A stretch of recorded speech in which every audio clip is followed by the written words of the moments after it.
Hello students, I am Umesh Kumar from आर.के. Memorial senior secondary school Sojat road. हम लोग पढ़ रहे हैं आज क्लास 11 इंग्लिश लिटरेचर की बुक वुवन वर्ड्स का फर्स्ट लेसन। लास्ट वीडियो में हमने इसका फर्स्ट पार्ट पढ़ा था। आज हम पढ़ रहे हैं इस लेसन का सेकंड पार्ट। इस लेसन को लिखा एंटोन चेखव ने। इनका बर्थ हुआ था 1810 में और डेथ हुई थी 1904 में। ठीक है, लास्ट टाइम हमने पढ़ा था कि वो जो हमारा कैबी है इयोना, वो अपनी घोड़ा गाड़ी पर बैठा हुआ है, बिल्कुल चुपचाप बैठा हुआ है, मूवमेंट नहीं कर रहा है। हल्की सी बर्फ गिर रही है, शाम का समय था और लेखक कहता है कि they both left their home before dinner. रात का खाना खाने से पहले उन्होंने अपने घर को छोड़ दिया था। Now they were waiting for some fare but they couldn't get anyone. And finally हमने ये पढ़ा था कि अचानक से जो इयोना है he heard some noise of an officer, कि उस ऑफिसर को जो था वाइब्रोक वे जाना था। वाइब्रोक वे एक जगह का नाम है जहाँ पे उस ऑफिसर को जाना था और उसने इयोना से कहा कि क्या वो उसे वहाँ पे लेके जाएगा। अब पढ़ते हैं आगे। With a nod of assent Iona picks up the reins. Reins का मतलब होता है चाबुक, मतलब सहमति के भाव में सिर हिलाते हुए इयोना ने अपना चाबुक उठाया।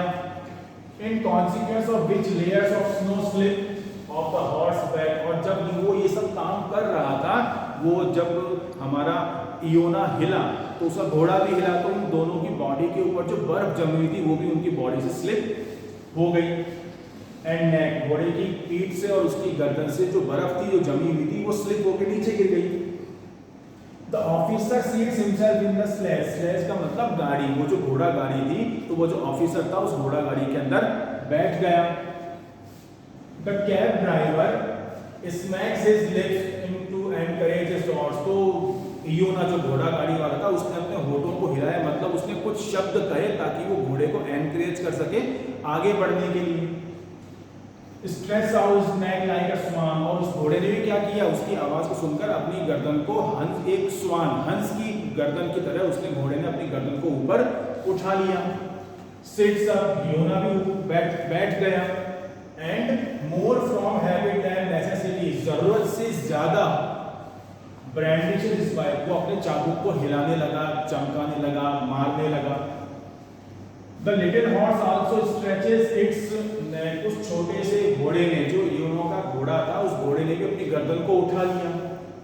Band it's wooden looking legs, अपनी लकड़ी जैसी दिखने वाली टांगों को उसने मोड़ना शुरू किया। एंड मेक्स अ मूव अनडिसाइडेडली, और बिना किसी डिसीजन के, बिना किसी निश्चय के उसने आगे बढ़ना शुरू किया, क्योंकि उसको मालूम था कि मुझे जाना क्या है। What are you doing werewolf. Werewolf मतलब बदमाश, तुम ये क्या कर रहे हो। It's the exclamation Iona hears from the dark mass moving to and fro. To and fro मतलब यहाँ वहाँ। तो वो पब्लिक में खड़ा हुआ था, रास्ते में खड़ा हुआ था। जैसे ही घोड़ा गाड़ी आगे बढ़ी तो वहाँ जो आसपास लोग चले थे उन लोगों ने कहा कि बदमाश या शैतान इंसान, तुम ये क्या कर रहे हो, तुम अपने घोड़े गाड़ी को कहाँ ले जा रहे हो। As soon as they have started, जैसे ही इयोना ने अपनी यात्रा को शुरू किया तो आसपास के लोगों ने उसे ऐसा कहा, Where the devil are you going? तुम शैतान, तुम दुष्ट इंसान, बदमाश इंसान, तुम कहाँ जा रहे हो। To the right, दाईं तरफ जा रहा हूं। You do not know, क्या तुम नहीं जानते हो, How to drive, कि किस तरह से गाड़ी को चलाया जाता है। Keep to the right, इसे राइट साइड में रखो। Calls the officer angrily, नाराजगी गुस्से के साथ उस ऑफिसर ने कहा। एक्चुअली हुआ क्या था कि इयोना बिल्कुल इमोबल स्टेट में बैठा हुआ था, अपने ख्यालों में खोया हुआ था। सडनली एक ऑफिसर उसके पास आता है, उसे कहता है कि मुझे वाइब्रोक वे जाना है, और वो गाड़ी के अंदर बैठ जाता है। तो अभी तक क्या हुआ था कि इयोना अपने थॉट्स में से बाहर नहीं आया था। तो जैसे ही उसने अपने घोड़े को चाबुक दिखाया तो घोड़ा आगे बढ़ गया। अब घोड़े को मालूम था कि मुझे जाना है। तो जैसे ही वो गाड़ी आगे बढ़ती है तो आसपास जो लोग चले थे उन लोगों ने इस पे इयोना के ऊपर कमेंट मारना शुरू कर दिया कि तुम किस तरह से गाड़ी को चला रहे हो। और जब ऑफिसर ने ये देखा गाड़ी अनडिसाइडेडली यहाँ वहाँ जा रही है तो उसने भी इयोना को डांटा कि क्या तुम्हें गाड़ी चलाना नहीं आता है।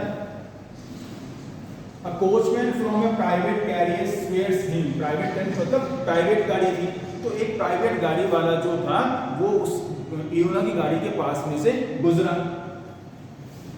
Who was run across, a passerby, passerby मतलब पैदल चलने वाला एक व्यक्ति, who has run across the road, जो कि सड़क के किनारे द हॉर्स नोज, और वो जब दौड़ के गाड़ी के आगे से निकला तो उसका जो हाथ था इयोना के घोड़े की नाक से टच होकर निकला। Looks at him furiously as he sweeps the snow from his sleeve, और जब वो घोड़े की नाक से टकरा कर निकला तो घोड़े की नाक पे जो बर्फ थी वो बर्फ उस आदमी के हाथ पे लगी और वो उसको साफ करते हुए आगे बढ़ा। Iona shifts about on his seat, Iona जो था अपने स्थान पर आ गया जहां वो बैठकर गाड़ी चलाता था।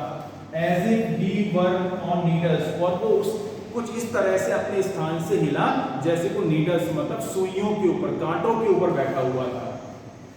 Moves his elbows, अपनी elbows मतलब कौनियों को वो हिलाता है। As if he were trying to keep it equilibrium मतलब बैलेंस, कि वो अपने बैलेंस को, संतुलन को बनाना चाहता था। He gasped about like someone suffocating, gas मतलब हांफना, गहरी गहरी सांस लेना, तो वो कुछ इस तरह से सांसें ले रहा था या हांफ रहा था जैसे कि वो सफोकेट कर रहा हो, उसका दम घुट रहा हो। And who does not understand, और वो नहीं समझ सकता था why and wherefore he is there, कि वो उस जगह पर क्यों था, क्या कर रहा था। What scoundrel they all are, scoundrel मतलब शैतान या बदमाश, तो वो ये लोग कितने बदमाश हैं या शैतान हैं। Jokes the officer, ऑफिसर ने उस अधिकारी ने, वो ये जो पैसेंजर था जो गाड़ी में बैठा हुआ था, उसने आसपास के लोगों को देखा, कमेंट किया, मजाक करते हुए कहा कि ये कैसे बेवकूफ लोग हैं। One would think they had all entered into an agreement to jostle you or fall under your horse, ऐसा लगता है कि उन सभी लोगों ने जो वहाँ मार्केट में सड़क पे चल रहे हैं, ऐसा लगता है कि उन लोगों ने आपस में मिलकर एग्रीमेंट कर लिया है कि या तो वो तुम्हारे साथ धक्का मुक्की करेंगे, जॉस्टल मतलब धक्का मुक्की करना, या तो वो तुमसे टकराएंगे या फिर तुम्हारे घोड़े के नीचे आ जाएंगे। Iona looks around at the officer, Iona ने क्या किया, उस अधिकारी को देखा, उस पैसेंजर को देखा जो उस गाड़ी में बैठा हुआ था। एंड मूव हिज लिप्स, अपने होठों को उसने हिलाया, मतलब उसने कुछ कहा। He evidently wants to say something, evidently मतलब क्लियर था, स्पष्ट था कि वो कुछ कहना चाहता था। But the only sound that issues is a snuffle, लेकिन जो कोई भी आवाज उसके मुंह से निकली वो सिर्फ घरघराहट की आवाज थी। तो ये था हमारे लेसन का एक सेकंड पार्ट जो हमने आज पढ़ा है। इसका नेक्स्ट पार्ट हम पढ़ेंगे अगले वीडियो में। Thank you very much for watching.